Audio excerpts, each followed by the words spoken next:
Hello, my name is Nicolle Block, and I'm with TAAEF Block. Today we're sitting with Damon McCall, and he is with ApproveShield, his company.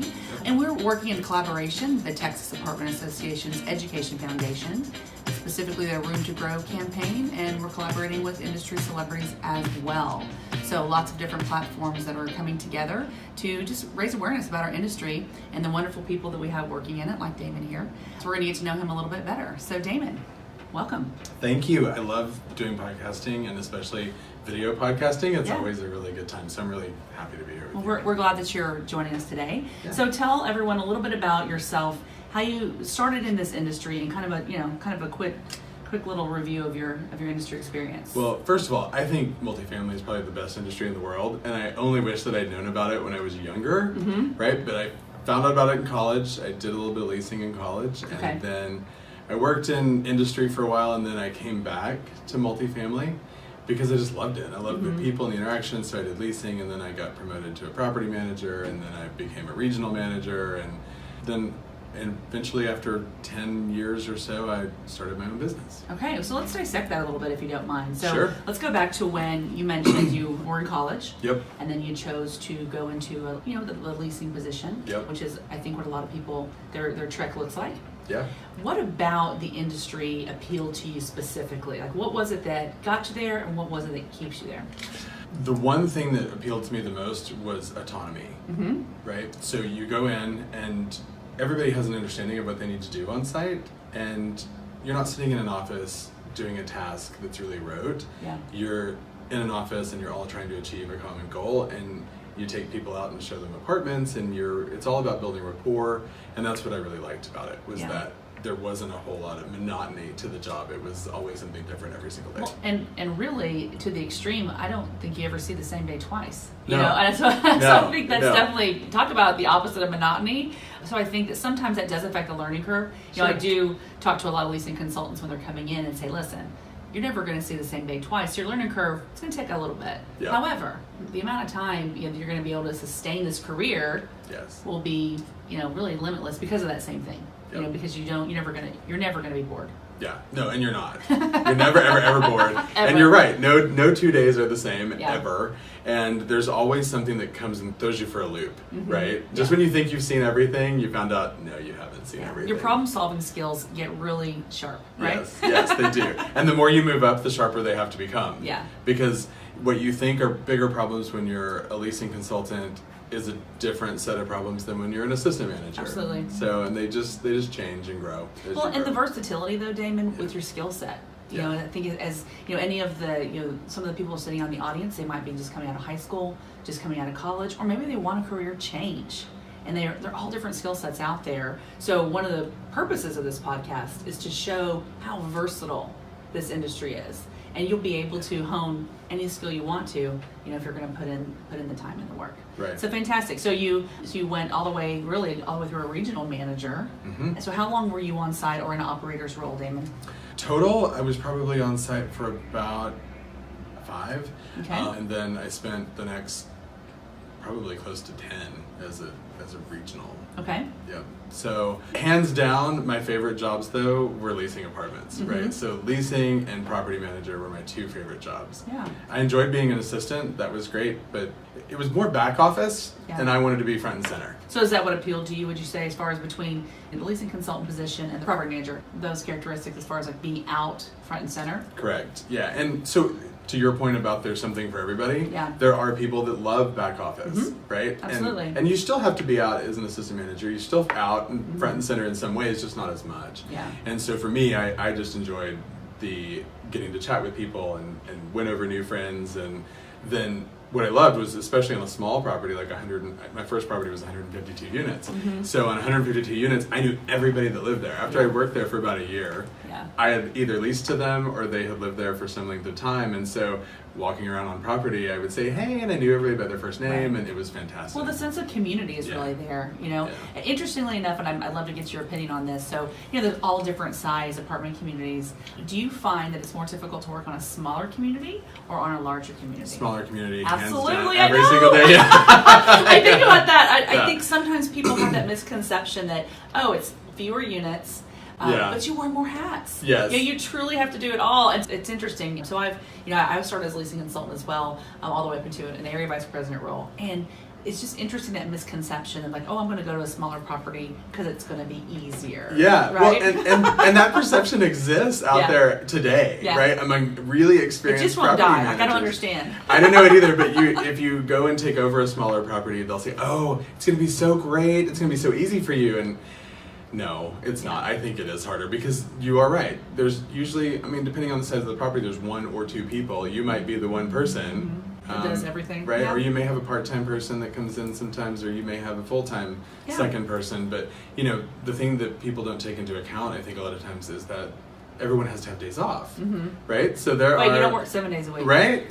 You do not work 7 days a week. Yeah, no, we don't do that. 5 is fine. Yeah, 5 is good. I know. But everybody needs their days off, and so, maybe you're leasing / assistant on a smaller property.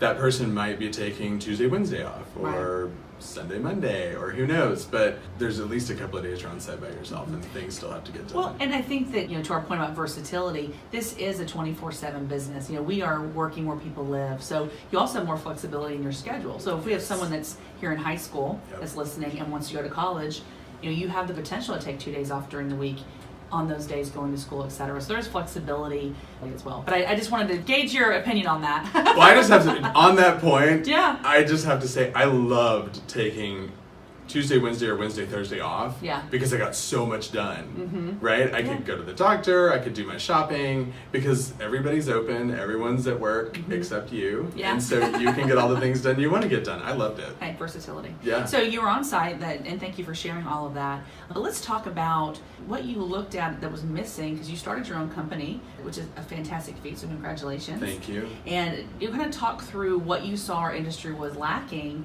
and you were able to now go to the supplier side, right, and support our industry. So kind of talk through that journey. I'm really interested in hearing about that. So I realized fairly quickly when I became a regional that the one thing that you can do on site that changes everything across the board is screening.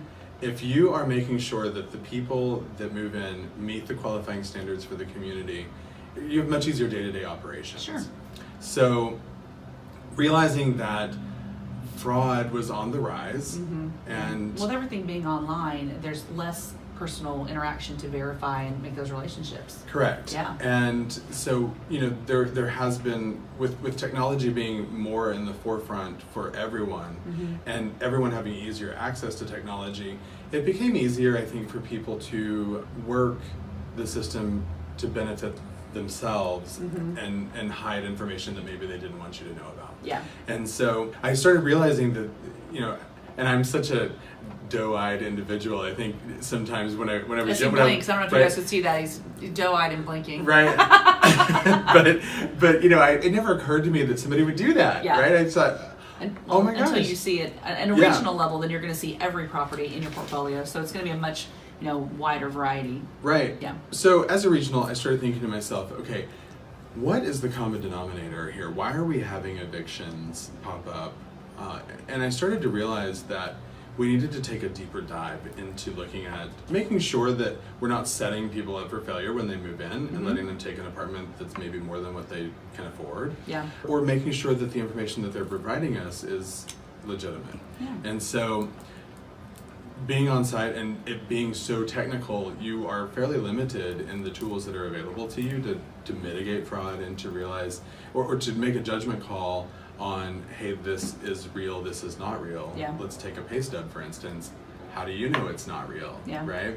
So that becomes a more challenging prospect. So when I decided I was going to build my own business, I thought, I think this is the avenue to go to. And if that wasn't enough, there was a city councilman here in Dallas that invited me to a meeting of multifamily stakeholders. Okay.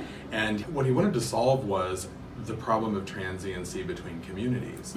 So that happens. And kind of transiency between communities. What, for someone who's not experienced in our industry, is truly people moving from apartment community to apartment community before the credit report catches up, before the eviction court catches up. And so there's a ripple effect that's kind of awake, actually, kind of, as far as apartment communities. So. Yeah, that's right. It takes about 45 days if somebody has an eviction filed against them for that to show up on a credit report.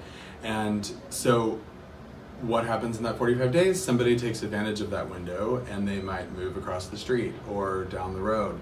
And so there's not any great way to really know that, or there wasn't up until we built ApproveShield. But that was what he was focused on, was how do we stop transiency and how do we make sure that the people that are being moved in meet qualifying standards. So kind of getting back to your experience, your multifamily, now you're leveraging that. Talk through, because again, remember our audience, might have any knowledge of a multifamily. Sure. So now what skill set are you using? Now you've transitioned from customer service, being out in front, now you're problem solving, and now an entrepreneurial spirit is coming out. So kind of talk me through maybe 2 or 3 skill sets, like just naming them off, that you probably used as now an entrepreneur. Okay, well, I think that it's really important to point out that multifamily prepared me to be an entrepreneur. Yeah. Right? And I think that that's something, the person sitting out there maybe graduating high school or even wanting to change careers, looking at the apartment business, I think there's a conception that in the apartment business, what you do all day is take rent and eat bonbons. And that is so far from the truth. It's a really... Because who has time to eat? Right. It's a really, well, it's such a multifaceted job. Yeah. Right? So there's a lot going on, but at its core, you're operating a piece of real estate, sometimes for somebody else, like a third-party owner. Absolutely. And then sometimes you're doing it for the company that you work for, which is owner-managed. Yeah. And so when you're doing that, and especially the higher up you get, you're heavily involved in the business planning, right? So you have real input and real say in how that business develops. Yeah. And so having done that, having worked business plans with property owners and having thought creatively about how to solve problems. Right. Yeah, definitely a problem solver. Yeah, being strategic and learning how to problem solve. So in a few words, you're right, it's entrepreneurial spirit. It is definitely guts, because it takes a lot of guts to go out on your own and start your own business. And you really have to believe in yourself to do that. Yes. And another skill I learned in multifamily, right? Right. At first, you're not sure about yourself, but then you grow to be more sure about yourself. Yeah. And then I think, lastly, I learned through multifamily. I stayed in this business and came back, as you wisely said, to support it, because I wanted to do something to give back to that business. Yeah.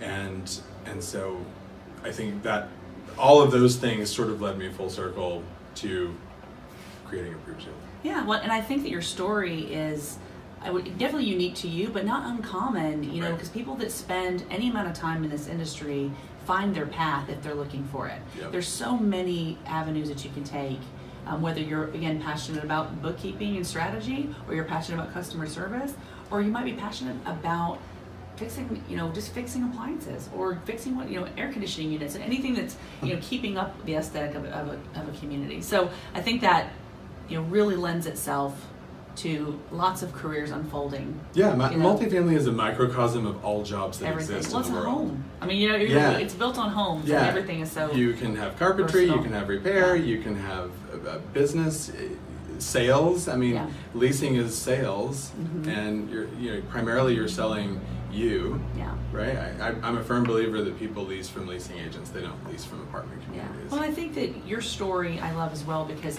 now you're a supplier partner. You understand how an operator's perspective, kind of fits into your world. Absolutely. And vice versa. So that partnership also for multifamily is just crucial. Right. So one other thing I'd like to ask you before we conclude, what piece of advice, Damon, would you say you've either received or you would give, to someone who is, listening to this podcast and wondering, kind of what their next step is? What piece of advice have you received that's been impactful that you would push forward? I think that probably it would be when you go to work every day to come with everything you have. I was sitting and having a conversation with somebody one day who was very down in the dumps, and in the end, it was funny, they had this self-realization that they really were in control of their own destiny. Sure. And that showing up is 90% of the battle. The other 10% is giving it everything you have. And so show up and just give it everything. And if you do that, you will go really, really, really far. Absolutely. Well, it'll be limitless. I mean, happiness is a choice. I mean, people don't, let things happen to them. They make things happen. Yeah. So I appreciate your time. I mean, truly, this has been fantastic. Thanks for having me. It's been fantastic. It's exciting. So if someone wants to get a hold of you, Damon, is there a way, as far as social media wise, your company, tell us a little bit about how we can get a hold of you. Sure. So we are on Facebook and Twitter and all that good stuff under @ApproveShield. And then if you wanted to get a hold of me personally, my email address is damon@ApproveShield.com. So it's DAMON. Fantastic. Yeah. I appreciate that. And again, I'm Nicolle with Talk with Block. You can find me on Twitter as well as LinkedIn, Nicolle Block. If you're interested in getting more information on the Room to Grow campaign through the Texas Apartment Association's Education Foundation, you can go to roomtogrowtx.com and follow the prompts to get more information. Thanks again for your time. Thanks to Damon. We hope to see you soon in multifamily. Thank you. Thank you.